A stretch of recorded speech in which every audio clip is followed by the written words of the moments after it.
أعوذ بالله من الشيطان الرجيم بسم الله الرحمن الرحيم دستور مدد يا صاحب الصيف. السلام عليكم ورحمة الله وبركاته.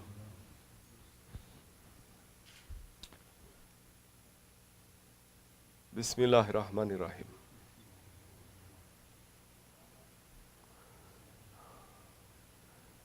طريقتنا الصحبة والخير من جميع. This tariqat, this way, is built on association. And the goodness comes from the association, from the Jamaat.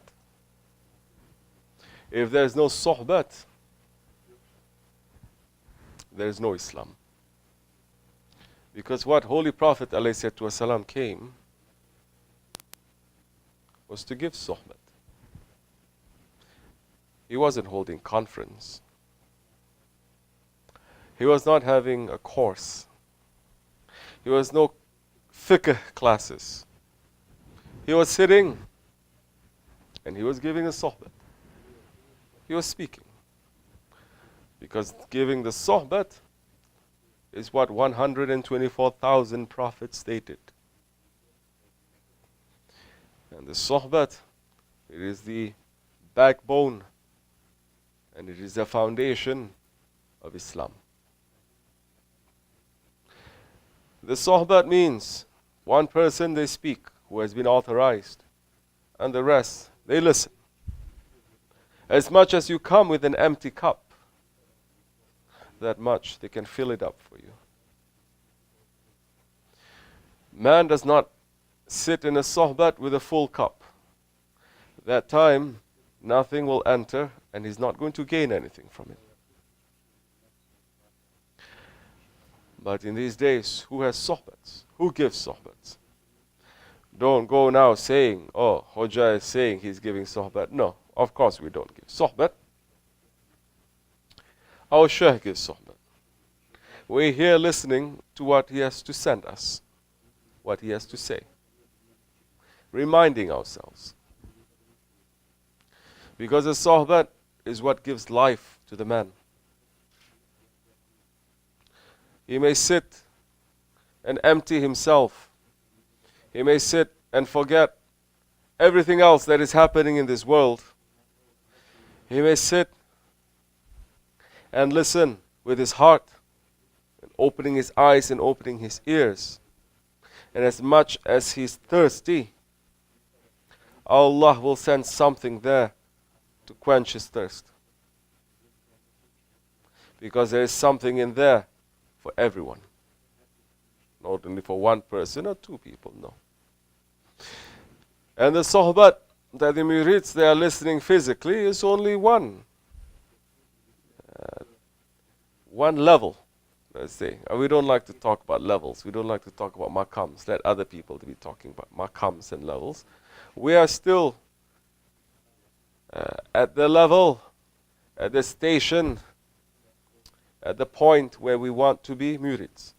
We want to be mu'mins. We want to be Muslims. We're not claiming anything. We're not claiming we have reached to certain stations or certain levels. Because our aim is to be Abdullah. That is our aim. Inshallah, we will live like an Abdullah and will pass from this world like an Abdullah. That Abdullah, who is a servant, ever the servant is going to forget his master. The servant that forgets his master, that one is no longer a servant. The servant that forgets his master has become a traitor. He has come to declare that I have no master. I am my own master. These words are very controversial, especially in this country. Don't say slave. Of course, we're not saying slave. We're saying servant. Servanthood. Because the servant does things willingly. The slave, it is forced. Allah does not want force. If He wanted to force, He could have forced us. He could have forced everyone to make sajda to Him straight away. He could have forced everyone to become a Muslim. He could have forced everyone to become a mu'min. But no, He gave everyone a free will.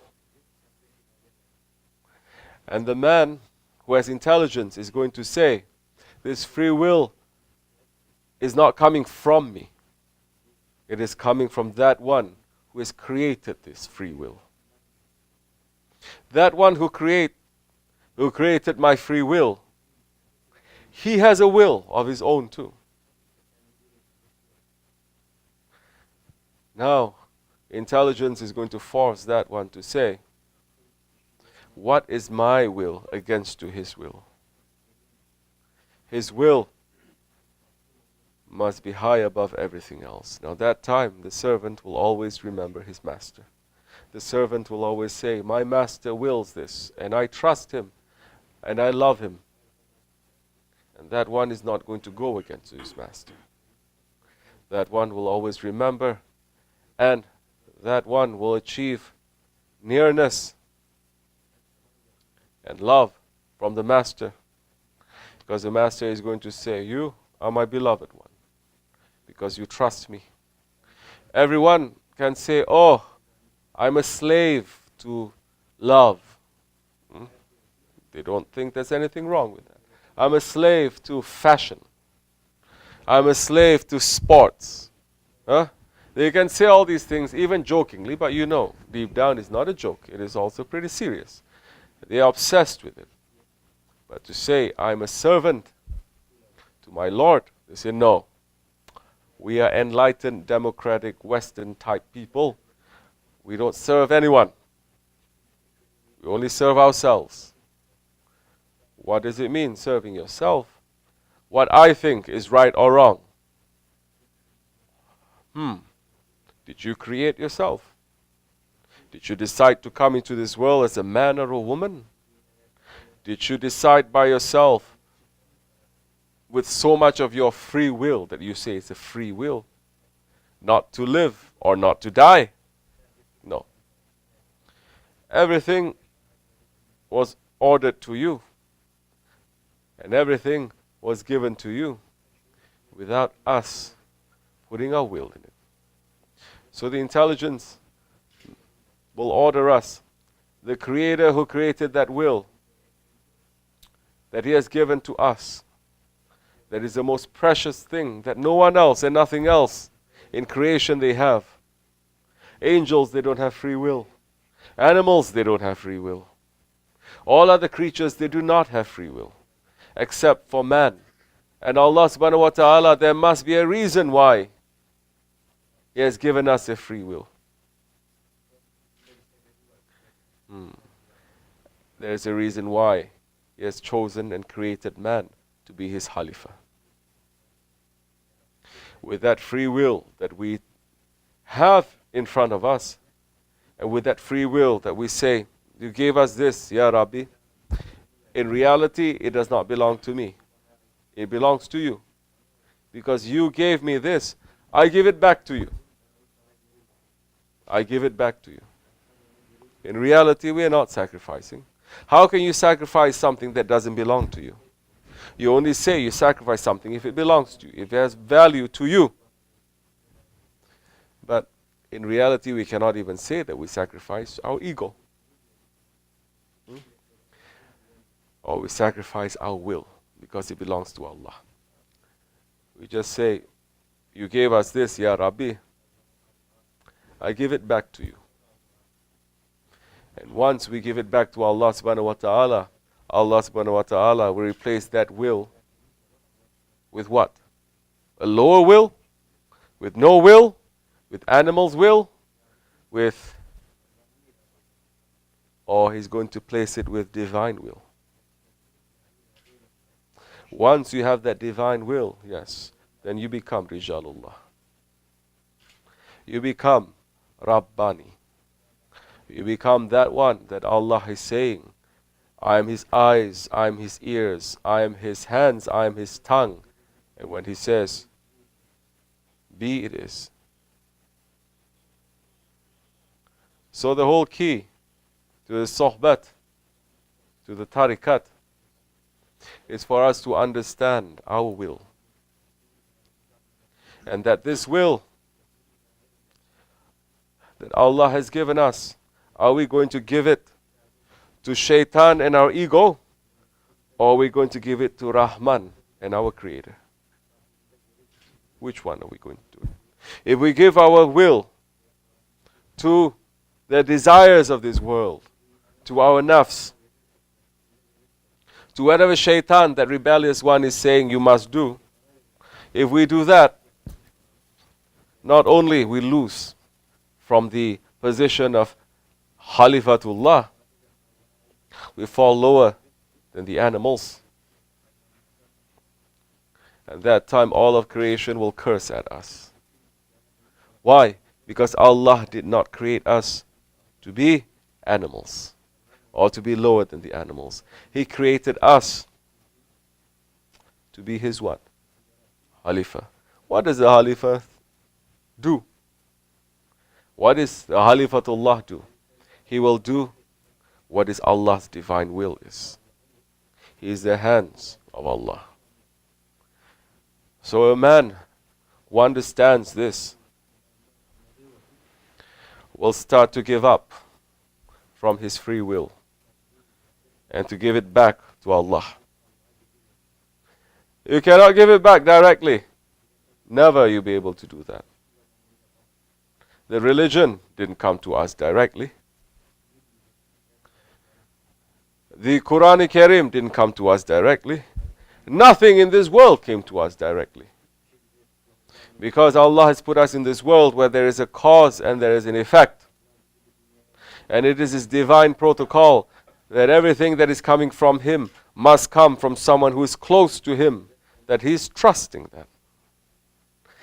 And that message then passed down from one trustworthy one to another trustworthy one to another trustworthy one to deliver to those ones who are general. And those ones generally that they got that, some who are more trustworthy, they're given that duty now. Now you continue to pass this. And that has begun since the beginning of time. It will continue until Judgment Day. May Allah make us to be the trustworthy ones. We are by ourselves. We are not worth that. We have done so many things. We understand. We have done so many things to make us to be untrustworthy. When the man sits down and understands his ego and comes to this conclusion, he cannot be arrogant. He cannot be stubborn. He cannot be angry. He cannot be envious. He cannot.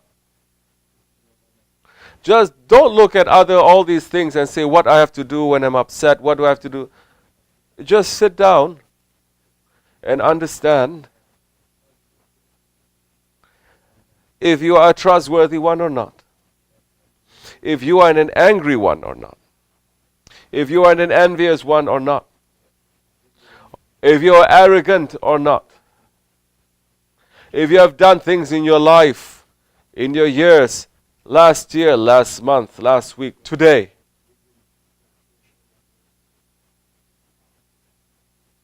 Must sit down to think.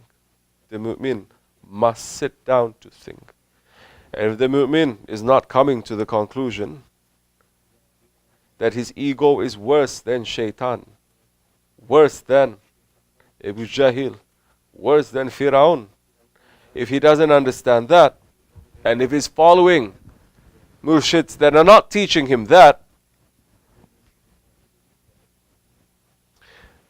one may claim that he is the highest one, but he still doesn't know himself. He still doesn't know the danger of his ego. Sit down, we must think. Because Allah subhanahu wa ta'ala has created us to represent Him. But we must sit down to understand what are the things in front of us that is stopping us from representing Him. Because the majority of mankind in this 21st century forget about even thinking that they're representing Allah. Of course, majority, they don't believe in Him.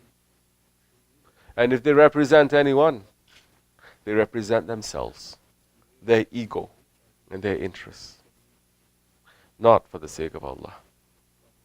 May Allah forgive us, inshallah, and make us to become trustworthy ones. We are, like I said, we are not claiming anything.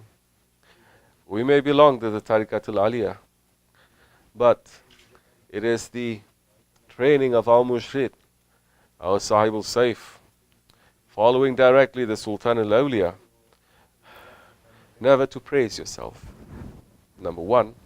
Number two, never to trust anyone who praises you. Because we are not in tariqat to praise or be praised. Only one that we can praise is Allah and His Prophet. Who are the other ones that we can praise? Our murshids, yes. But if we are sitting down and we like praises being told to us, then that means our faith is still weak. And we need something. Because the only ones who can praise ones are those who are praiseworthy. And not everyone is praiseworthy. May Allah keep us away from hypocrisy and insincerity. His words, it fits into every teaching. It fits into every religion. No one can say, not from the Pope to the Dalai Lama, to whoever it is that can say anything that we are saying that is against to their teachings either. Not the rabbis and the rabbis, not the Buddha, not the Buddhists, nothing. Because this is what Holy Prophet ﷺ brought.